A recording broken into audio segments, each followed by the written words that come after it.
available bed capacity na tayo magpapabayana, no? Ang hiling po ng ating presidente, mask, hugas, iwas. Okay, kasama po natin ngayon ang Director General ng Anti-Red Tape Authority or ARTA na si Attorney Jeremiah Bellica. Sir, Sir, nung huling press briefing po natin ay kasama po natin lahat ng telcos at sa pagnanais po ng presidente na ma-improve nga po ating telecoms, binilaan niya ang lahat ng lokal na pamahalaan na pabilisin yung pag-issue ng permit dahil ang reklamo ng mga telcos hindi raw bubuti ang kanilang serbisyo kung kaunti o kulang pa rin ang mga telecoms towers. So, nasa poder po ng inyong opisina ang pagsisigurado na mga telcos, ang mga lokal na pamahalaan ay hindi po tumatagal o nagtatagal sa pag-issue ng mga permits na ito. Ano na po ang estado, lalong-lalo na dito sa mga permits na hinihingi na ating mga telcos? The floor is yours, Secretary Jeremiah Bellica. Audio please. Harry. Yan. Yeah, Okay, maraming go ahead. pong salamat, Secretary Harry. I would be sharing my slide. Maraming pong salamat sa pagkakataon na maipakita ho natin ang mga nangyayari at mas maintindihan po natin what has happened pagkatapos po na banggitin ng ating Pangulo ang priority po na ito. So first off, we have to understand na tayo po ay nag-employ ng 1-2 punch pass permit system po natin. Ang 1-2 punch po na to ay kombinasyon ng number 1, yung automatic approval provision po ng ARTA law or yung Republic Act 11032 or Ease of Doing Business law. Ang automatic approval, ibig sabihin po, kung kompleto ang requirements, kompleto ang fees, lagpas ng 7 araw, nakabinbin, automatically approved na po yan. Ang second pong punch po natin is yung streamlining na ginawa po natin, pinangunahan ng ARTA, DICT, DILG, at ng iba po hong mga government agencies na ating hong kasama. Now, after po ng atin pong nabanggit po ng ating Pangulo yan sa kanya pong recent State of the Nation address, ang Joint Memorandum Circular Oversight Committee ay atin pong kinonvene at nagkakaroon po tayo ng regular meetings every week po, every Thursday, kasama po ang mga telco companies. At nagkakaroon po tayo ng mga hearings. Pinatawag po natin ang mga telco companies at pinagsubmit po natin sila ng lahat po ng mga nakapending nilang na mga application sa buong Pilipinas po. And to give us a understanding kung ano pong aming natuklasan sa mga hearing na to at submission, of course, nung amin sinubmit sa amin, a total of 1,572 initial applications po ang binigay po sa amin sa lahat ng 335 cities, municipalities ang sinubmit sa amin ng Globe at Smart. Pero ang amin natuklasan dito ay meron hong kakulangan pala kasi only 132 applications or 8% lamang po ang na-identify na kompleto ang documentary requirements and payment of fees. Isa ho yan sa amin pong very glaring na nakita po dyan na kung saan after ho naming padalahan ng notice to explain ng mga LGUs ay sila naman ay nagpaliwanag na kulang daw po, no? At nagkaroon ho kami ng hearing dyan.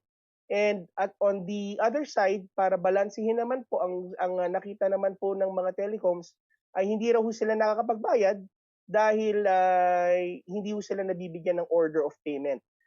So ito po yung natin hong naabutan na situation po dyan kung saan ito po yung rinisolba po natin sa mga series of mga hearings po natin.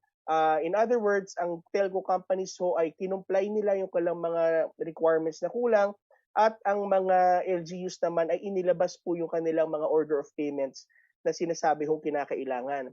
Now, ang isa pa hong, yung second punch po natin na tinatawag is yung streamlining po na banggit ho natin sa iba hong mga briefings ay nagkaroon ho ng Joint Memorandum Circular 2020-01 na kung saan yung mga bagong applications naman po na pumasok o papasok ay hindi na ho ganun kahaba at kahirap po ang proseso.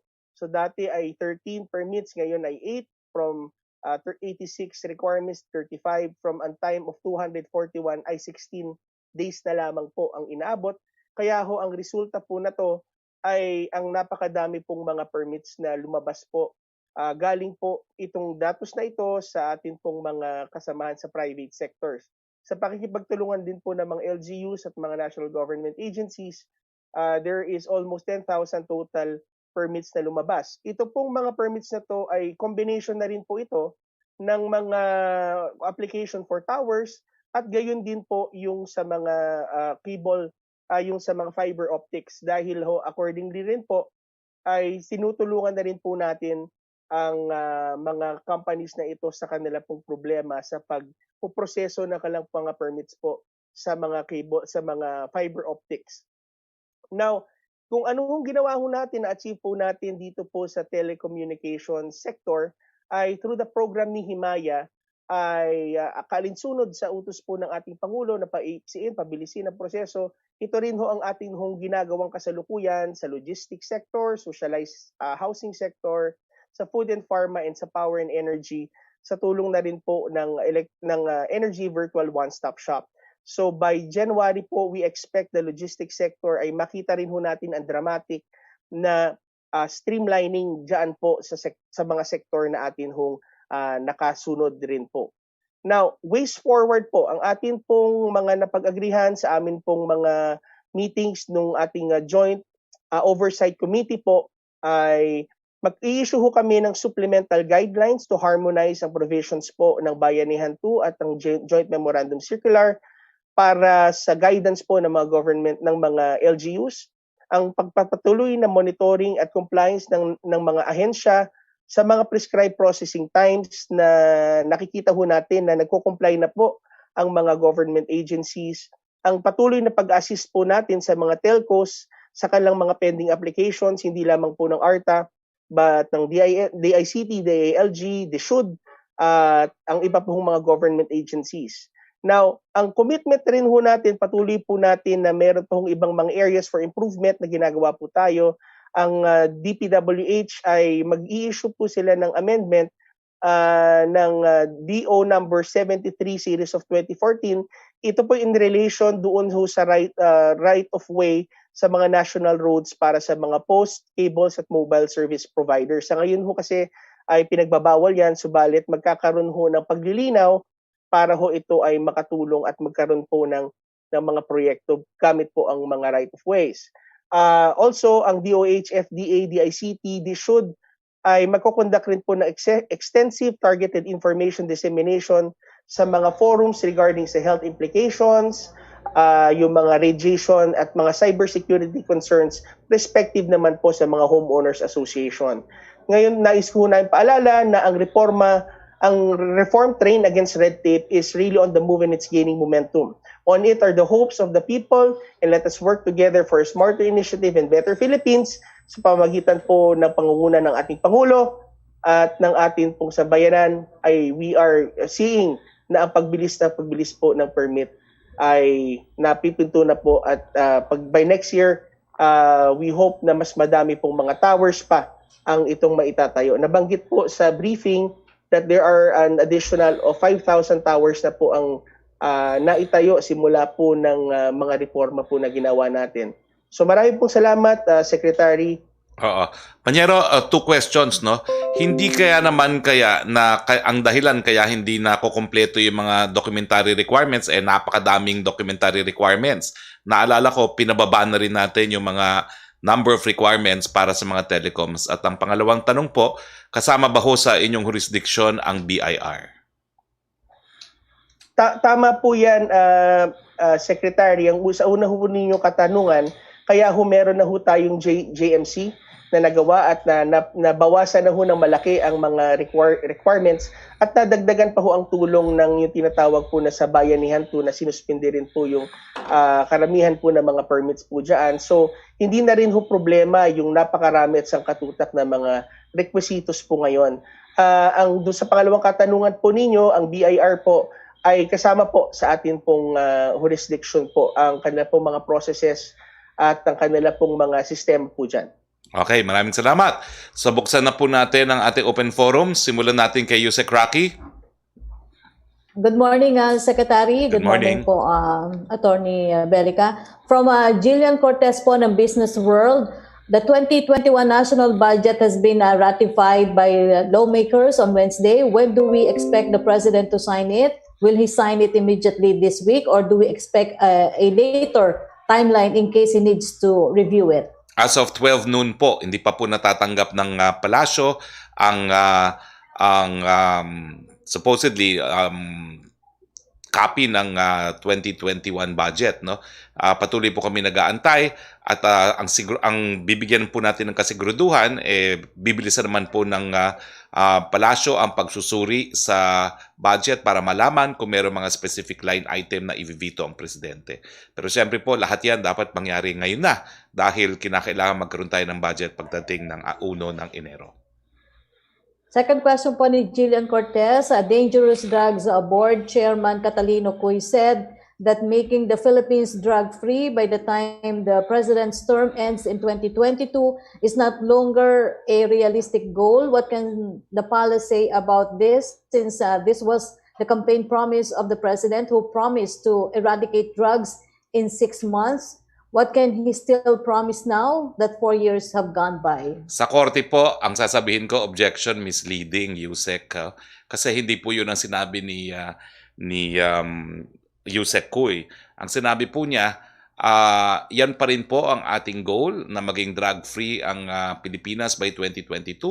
Pero mangyayari lang po ito kung paiintingin ng mga lokal ng pamahalaan yung kanilang mga ginagawang hakbang para maging drug-free ang ating mga barangay.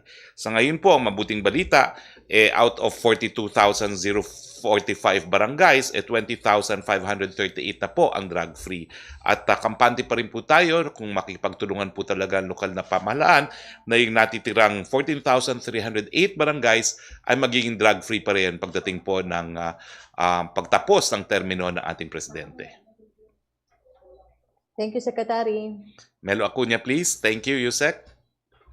Good afternoon, Secretary, and nice seeing you. It's International Human Rights Day today. Yes. Ano po kaya nagawa ng pamahalaan para malutas o maayos ang crime solution efficiency ng law enforcement agencies? Well, patuloy po ang pagtutulungan natin sa iba't ibang ahensya, hindi lang sa Pilipinas, kundi sa abroad po, sa mga UN bodies para po mapainting pa po yung efficiency ng ating kapulisan. At ngayon po, nagdadaos nga po ng human rights meeting ang DOJ kung saan nag-keynote po ang ating presidente at importante po talaga na paintingin pa natin yung kakayahan ng ating kapulisan na bigyan ng katugunan ang mga kriminal at the same time, respetuhin po ang karapatang pantao ng lahat. Yeah, Secretary, on another plane, although may relasyon pa rin ito, may mga unsolved crimes pa rin. Let me cite the killing of Father Tito Paez 4 years ago. Ano po kaya ang gagawin ng pamahalaan para malutas itong mga unsolved crimes na ito? Marami na po tayong ginawa dyan. Una-una po yung mas malapit na koordinasyon sa panig po ng piskalya at ng ating kapulisan. Kinakailangan po talaga mag-coordinate sila dahil importante na gabayan kaagad ng mga piskal, no? Yung mga tinatawag na inquest fiscals, lalong-lalo na kung ano yung ebidensya na kinakailangan nila para maisampa ang kaso, lalong-lalo na pag ang nalabag ay karapatang mabuhay, no? Bukod pa po dyan, patuloy po naman yung technical training ng ating mga kapulisan para mas sa pagpaprocess po ng physical evidence dahil alam po natin na ang mga testigo pwedeng takutin, pwedeng bayaran, pero ang physical evidence po ay hindi nagsisinungaling.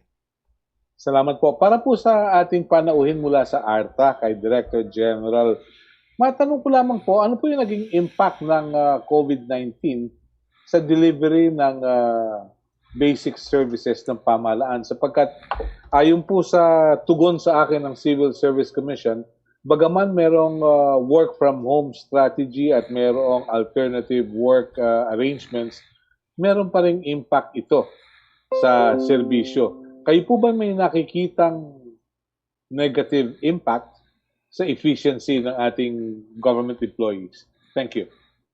Salamat po sa katanungan na yan, Sir Melo. Initially po talaga nakita ho natin na meron ho talagang slowing down kasi wala ho talagang kumbaga wala hong playbook ang COVID-19. Yeah. Subalit as we went on, and I think it goes for all of the agencies and even the IATF and how we conduct things, then nakita ho natin nag-speed up ho yan. Nung una pong siguro mga first 2 months, nakita po namin, pati ho kami sa ARTA, ang amin pong mga hearings na nakaschedule ay hindi ho namin ma-proceed until we were able to do it everything online. So there are two major impacts, Sir Melo. Yung una po, doon po sa mga government agencies, syempre nung lumabas na ho yung guidelines sa civil service, alternative work arrangements, then we had to, of course, you have to choose which is the most applicable sa inyo. So kasama ho yan. Second, doon naman ho sa mga siniservisyohan natin, Sir Melo, hindi ho yung sila katulad na lamang ng dati na pumupunta sa opisina, they have to observe yung mga health protocols. Ang ginawa ho ng ARTA, para makatulong din po, nag-issue ho kami ng guidelines, MC or Memorandum Circular 2020-06 na kung saan po ay nagbigay ho ng guidelines para sa government agencies on the reissuance of permits and licenses. Dun sa mga permitting and licenses po, certifications, linatag ho natin ang ibang mga techniques at mga pamamaraan na pwede hong i-apply ng government agency katulad ho pag going online, data sharing between government agencies, yung tinatawag ho natin na automatic extension ng mga mapapaso na mga permits and licenses. Yan ho yung mga low-lying fruits at pati ho syempre yung automatic approval ng mga pending applications. Ang isa ho bilang huli is nakita ho natin doon ho sa parte ng ARTA ang marami din pong mga dumating na mga of course na mga reklamo na social services related sa amin na humihingi ho ng tulong na tinulungan ho natin i-facilitate like sa SAP, yung mga LGUs naman po na nagbibigay din ho ng tulong. So yun ho nakita ho namin ang influx ng mga paghingi ho ng tulong sa amin hong ahensya. Opo, pero ayon din sa Civil Service Commission, 94% ng kanilang respondents nakapag-adapt naman dun sa alternative working arrangements. Thank you very much. Have a nice day. Thank Salamat. you, Salamat po, Melo. Balik tayo kay Yusek Roque, please.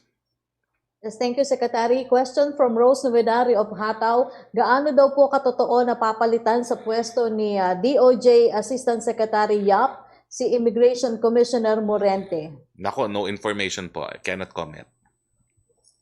Question from Chris Jose of Remate Online. Umaapela po si Senior Citizen Party List Representative Rodolfo Ordonez kay Pangulong Duterte na atasan na ang DSWD para sa agarang pagpapalabas daw po ng social pension para sa mga indigent senior citizen.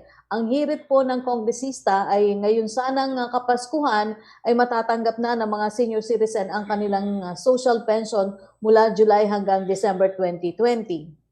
Well, sinanggunin po natin itong puntong ito sa DSWD at sa datos na binigay nila sa atin, 78.8% naman po ay naibigay na ng DSWD yung mga pensyon ng ating mga lolo at lola.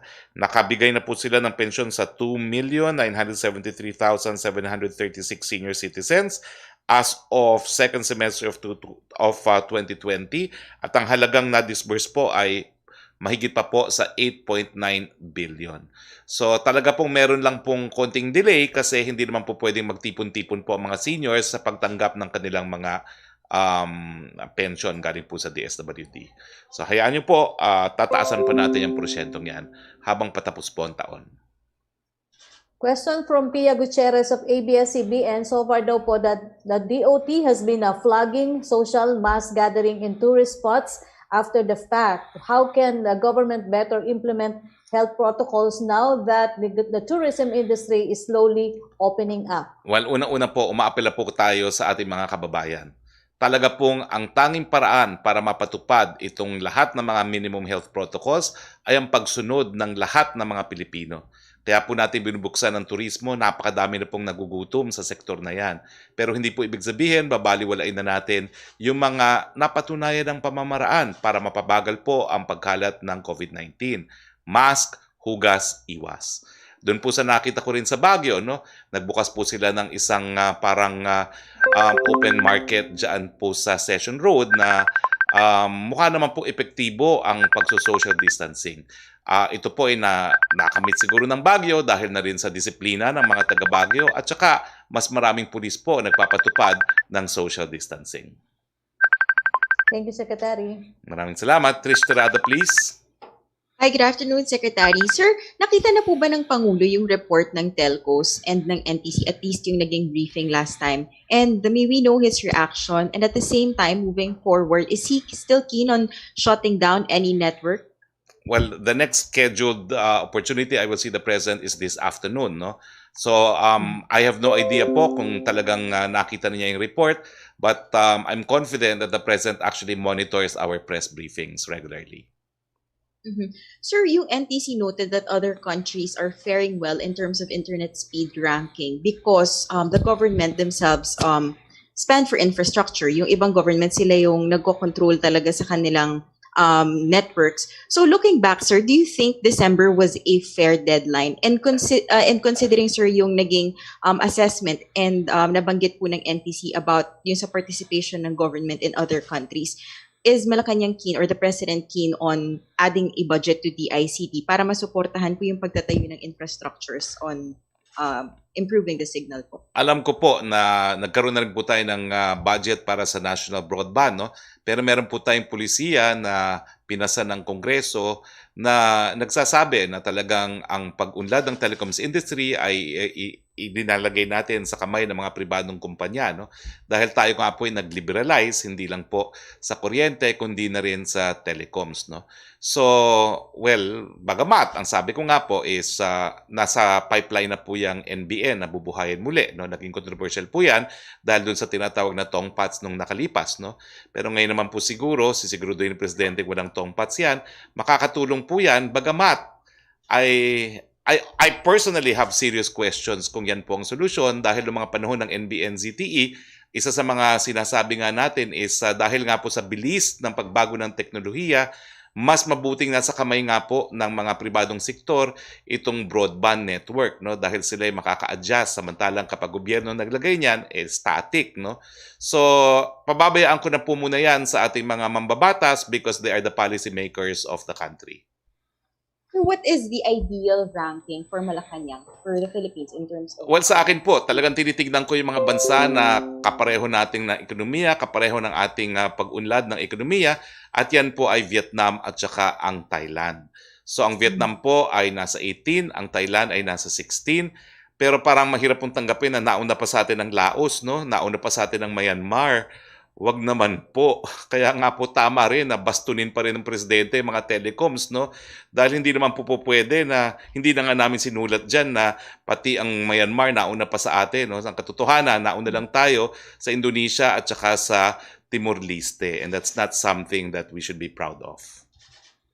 Sir, on another issue, ano po yung position ng Malacañang dito sa NLEX issue? Do you support the move of Valenzuela City to suspend the business permit of NLEX because of unresolved troubles that it caused to the city? But aside from Valenzuela din po kasi, sir, yung similar problems were encountered in different parts of NCR. How does Malacañang intend to help resolve this problem? Any marching order po sa DOTR? Well, siyempre po, no, ang TRB ay isang ahensya na nasa ilalim po ng ehekutibo, no? At nagsabi na po ang TRB na itong bagay na ito ay dapat maresolba ng mga operators ng ating expressway at ng mga lokal na pamahalaan.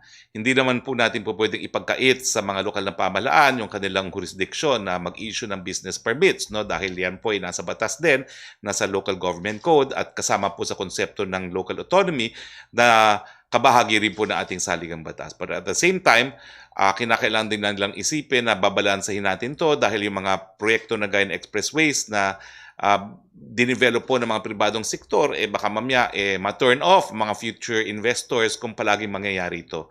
Pero ang TRB po, ang posisyon nila, kinakailangan talagang magkaroon ng pagbabago pagdating sa ating mga operators. Kinakailangan mag-replace ng kanilang mga luma at mga depektibong sensors para mapabilis yung daloy ng mga sasakyan. Kinakailangan mag-relocate, mag-reposition ng RFID installation ng reloading lanes. Kinakailangan magkaroon ng maintenance, improvement, upgrade ng kanilang mga system software, kinakailangan ng enhanced public traffic management at improve customer service assistance, among others. Thank you So po. we Salamat po, adopt, of Secretary. course, the recommendations of the TRB and TOTO. Thank you, Spoke. Salamat po. Thank you po. Thank you, Trish. Punta tayo ulit kay Yusek Roque. Thank you, Secretary. From Virgil Lopez of GMA News Online, Congress has appropriated 72.5 billion pesos for COVID-19 vaccine procurement, storage, and distribution in 2021, which is lower than the 83 billion proposed under the Senate version. Would this be enough? Tingin ko po sapat po yan. Kasi nga, dun sa scheme na ipapatupad ng DOF, hindi pa nga po galing sa national appropriations yung 72 billion na initially kinakailangan natin para sa 60 million na katao na mababakunahan. No? Kung maaalala nyo po, napakaliit lang nung initial amount na kukunin natin sa budget kasi hindi nga natin alam kung kailan lalabas yung bakuna. Pero ngayong malinaw na lalabas siya pagkatapos po maipasa ang budget, nandyan na rin po yan. No? So tama rin po yan. Pero bukod pa po dyan sa na-appropriate na ng Kongreso, nandyan pa rin po yung mga pwede nating utangin na napakaliit naman ng interest rates sa mga multilateral lending agency gaya ng ADB at ng World Bank at saka doon sa mga bansa mismo na nagmamanufacture ng bakuna. I would say na since linagay po yung halagang 7.2 billion na enough na para sa 60 million at meron pa tayong leeway para umutang, ay ang tingin ko, sapat-sapat po ang ating magiging pondo para mag-angkat ng mas mahigit pa sa 60 million dosage. No? Dahil ito po ay para pasigurado lang na yung pinakamahihirap ay magkakaroon ng bakuna. So yung excess po, para sa lahat na po yan. A second question po niya, Senator Panfilo Lacson has questioned the move of the Bicameral Conference Committee to increase the 2021 budget of the DPWH to 694.8 billion pesos despite its low disbursement rate in past years. How will the government address such low utilization record? Hindi ko po alam kung totoo na mababa ang absorptive capacity ng DPWH. Nung kongresista po ako, I noted that, no, at least in the first two budgets na nag-participate ako. Pero ang alam ko po, nung lumipat na ako sa Malacañang, substantial po yung talaga yung pagtaas ng absorptive capacity na tinatawag ng DPWH. At ang DBM po, yan din ang dahilan kung bakit binabawasan nila yung pondo ng mga ahensya pagdating po doon sa budget na pinopropose ng Malacañang. Dahil bakit nga naman sila magpopropose ng mas mataas na budget kung hindi naman nagagastos yung budget sa mga nakalipas na taon. So ang aking sagot po dyan, I'm not sure if the DPWH absorptive capacity is very low. I've not had the opportunity to verify, but I will check. But I can assure you po na yan po yung dahilan kung bakit yung mga ilang ahensya na kinu-question ng mga senador at mga kongresista kung bakit maliit ang budget na binigay ng DBM, yan nga po ay dahil sa tinatawag na absorptive capacity. Kung hindi nagagastos ang pondo ng mga nakalipas na taon, bakit nga naman sila bibigyan ng mas mataas pang pondo? Ang third question po niya, given President Duterte's constant tirades against the Makabayan Bloc and the CPP, NPA, NDF, is the President's leftist tendencies before and even after he assumed office just for show? Well, alam mo, ang Presidente naman po, prangka eh. Pumayag nga siya na maging kabahagi ng kanilang legal front, no? Yung naunang organisasyon ng karapatan, no? Nung siya'y kumampanya bilang presidente, siyang sinuportahan ng Makabayan Bloc. Binigyan niya ng representative sa kabinete ang Makabayan Bloc. No? Ito po'y nagpakita na handang makipag-ugnayan at makipag-bayanihan ng presidente sa lahat ng mga Pilipino kasama na itong Makabayan Bloc. Pero ang punto nga po ni presidente, kailan ba titigil itong labanan? Bakit hindi ba kasi itigil na, ibaba na yung kanilang mga armas at gawin na lang ang pakikibaka doon po sa Kongreso at sa mga legal na pamamaraan? So, matapos po ang 4 na taon, bumitaw nga sa suporta nila kay Presidente ang Makabayan Bloc at sinasabi lang naman po ng Presidente ngayon ang katotohanan. Itigil na ang arms struggle at yan po ay hindi katanggap-tanggap na ang Pilipino pumapatay sa kapwa Pilipino. Thank you, Secretary. Salamat din. Piero Nada, please. Good afternoon, Secretary. Sir, first question, has President Duterte sought a meeting with the telco representatives? Hindi pa po, no? But I will make sure that he will have access to the reports of all the telcos, to the report of the NTC, as well as to the rankings, no? Before and after he gave warning to the telcos. Right. And then, Secretary, second question. It's been almost a month since President Duterte allowed advance payments for vaccines. May we know when we expect to make our first advance payment? Well, I will have to clarify that. Si Secretary Galvez was supposed to be our guest today. No? The regular updates talagang kinakailangan natin from him, no, as vaccine czar. Pero the target remains that Sinovac will be the first that we can use to vaccinate our people, and it will be in the first quarter of next year.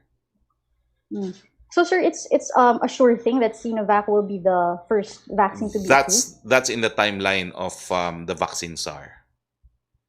All right. And then, sir, is an EUA necessary for the advance payment to be made? Is that what we're waiting for? Hindi naman po, no? What we're waiting for is, number one, magkaroon ng supply. Yan po talaga ang problema, yung supply. Pagdating po sa financing, wala na pong problema yan because both the ADB and the World Bank even have already lending window facilities for the vaccine. No? But you're correct, EU will also have a lending facility. Yan nga po yung tinatawag natin mga bilateral agreements with lending institutions from the countries that manufacture the vaccines. Sir, I meant yung EUA, yung Emergency Use Approval, Authorization. Is that required, sir, for us to make the advance payment? Kasi, sir, when you talk about supply, diba, we're actually paying in advance so we can get a supply. Hindi so, sir, po, do we need to wait for the EUA, Emergency Use Authority, just to make the payment? I don't think so, no? Kasi ngayon sa COVAX facility, at ito naman po ay isang programa na sinusulong ng WHO, talagang kabahagi po yan na ikaw ay magbabayad maski walang kasiguruduhan na magagamit yung bakuna, no? So, hindi po kinakailangan yung EUA. So, sir, for the COVAX, when do we expect to pay the advance market commitment? I'll have to check, no? Pero ang sabi ko nga, pagdating sa AstraZeneca, no? And nagkaroon na po ng tripartite agreement at in advance na po ng private sector yung order natin sa AstraZeneca. Okay. Then, sir, last pahabol lang, sir. Just to clarify, when was the last time the President held a cabinet meeting? And when will be the next cabinet meeting? The last time was just recently. I forget the date, no? But I think it was just recently, no? Sir, December? No, not December. It was, kailan ba yun?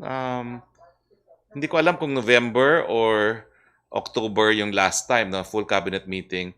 But I was given notice that there might be another cabinet meeting this coming Monday.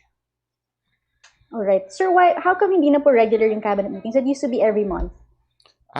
Well, COVID. I think that's a very good reason, no? Sir, hindi kaya yung virtual cabinet meeting? Alam mo niyo po, mas gusto ni Presidente na pag-cabinet meeting na pupulong niya lahat talaga, no? But anyway, regular naman po ang address ng Presidente sa taong bayan. Thank you, Pia. Right. We go to you, Sec Roque.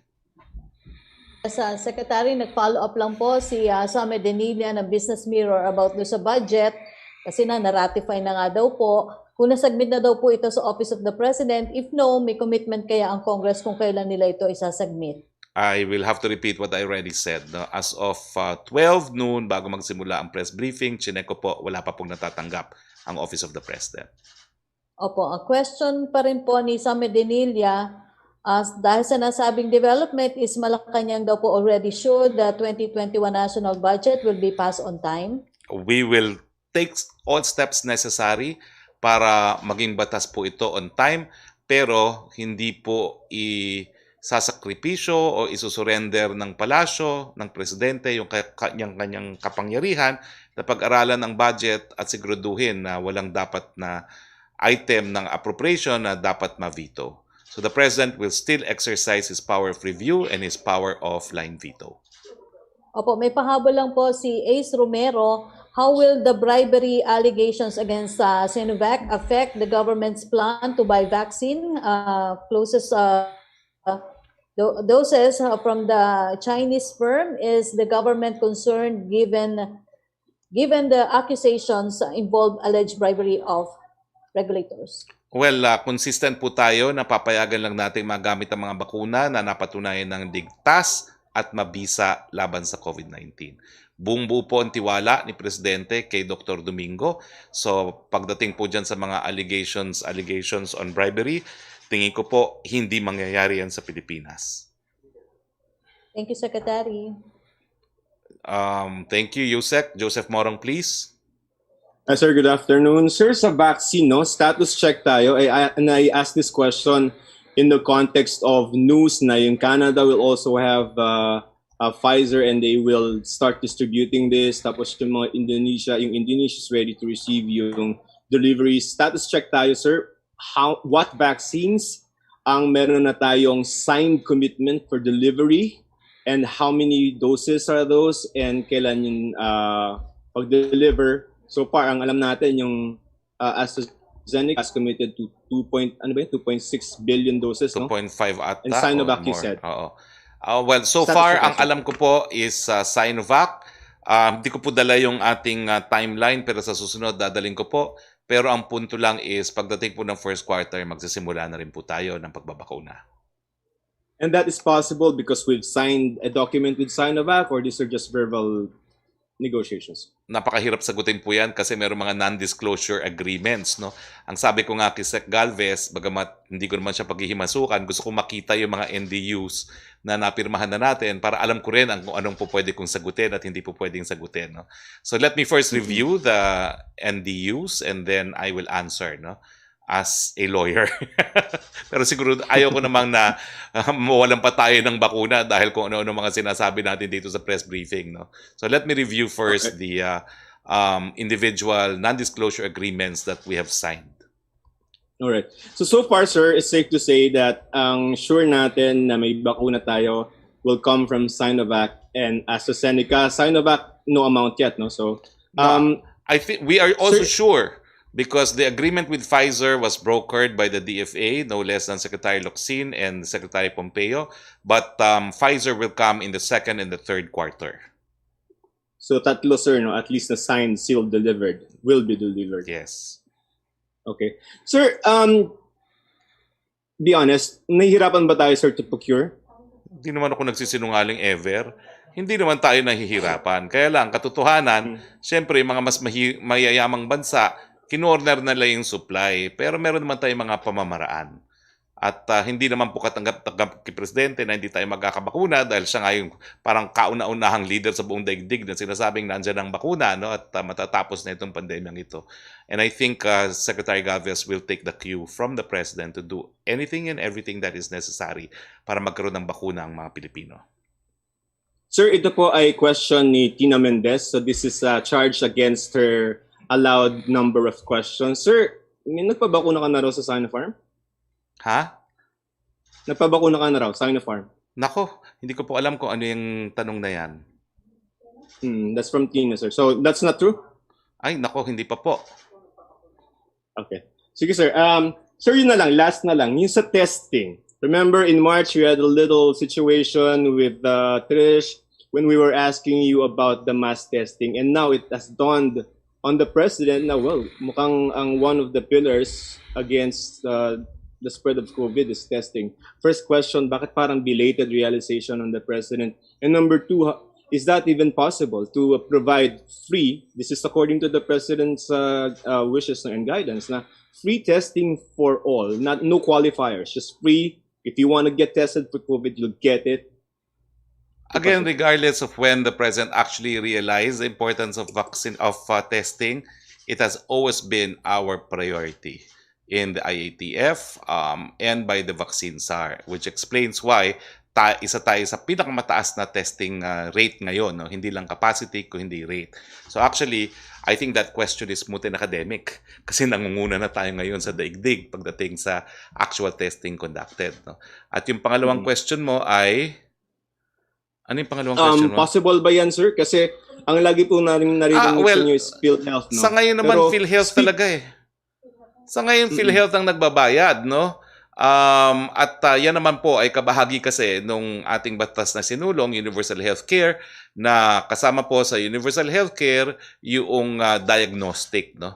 At pati nga yung immunization dapat kasama din dyan. And since yung universal healthcare makes everybody a member of PhilHealth, sir, ito also for my education, no? Talk to the regular individual na worried na baka meron siyang COVID but doesn't know how to go about testing. Kanino siya pupunta and talaga bang Red Cross? Pagpunta ko doon talagang zero cost at all. Walk us through the process. Well, pupunta po kayo sa isang testing facility. Ito po yung ginagawa rin namin. Mag-fill up kayo ng form, isusulat nyo po yung PhilHealth number nyo dyan at kukuhanan kayo ng swab.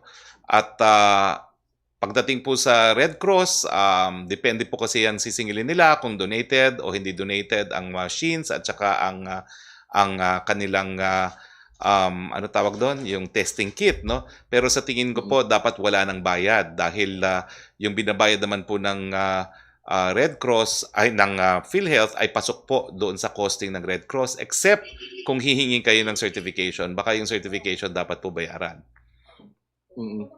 And everybody is a member of PhilHealth, correct? Under the UHC? Yes, under the UHC, lahat ng Pilipino member ng PhilHealth. Okay, sir. Thank you for your time, sir. Okay, the last cabinet meeting was October 12, and as I said, I was given notice that there could be a cabinet meeting on Monday before the address of the President to the people. Okay, Yusek Roque. Yes, thank you, Secretary. Question from Jam Punsalan ng ABS-CBN Online. Human Rights Watch says PRD's or President Duterte's move to disown the narco list is the height of hypocrisy. What can you say about this, and how will the government prevent killings of politicians on the list? On the contrary, the President is being candid. No? The list is from intelligence sources, not from one, but many intelligence sources. And the President was addressing the concern nung pamilya ng Mayor ng Los Baños na baka napatay yung tatay niya dahil sa listahan na yan. Pero ang sinabi nga ni Presidente, iniimbestigahan naman po yung kasong yan. Hanggang ngayon, di pa natin alam kung anong dahilan kung bakit pinatay itong si Mayor po ng Los Baños.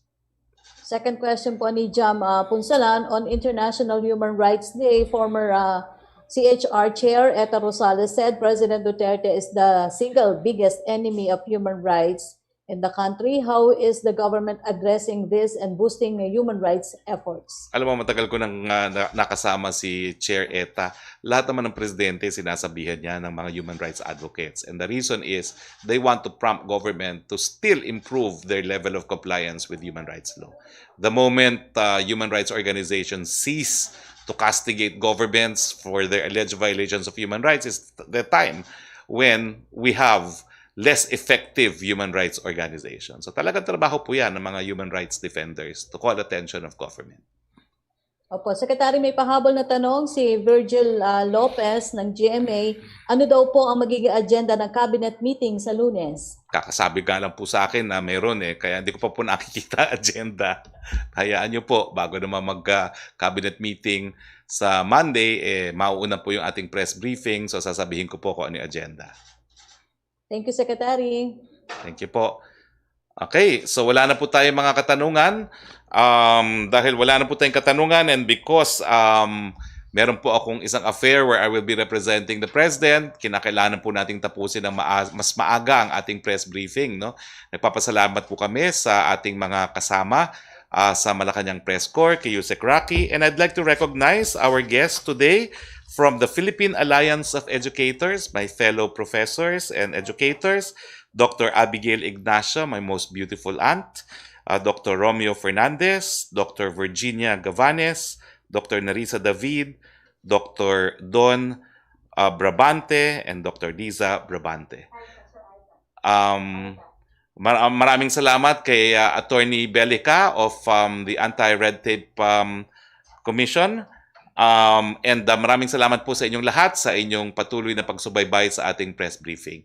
Sa ngalan po ng ating Presidente Rodrigo Roa Duterte, ito po ang inyong spokes na nagsasabing matatapos din po ang lahat ng ating problema, lalong-lalo na dito sa pandemyang ito.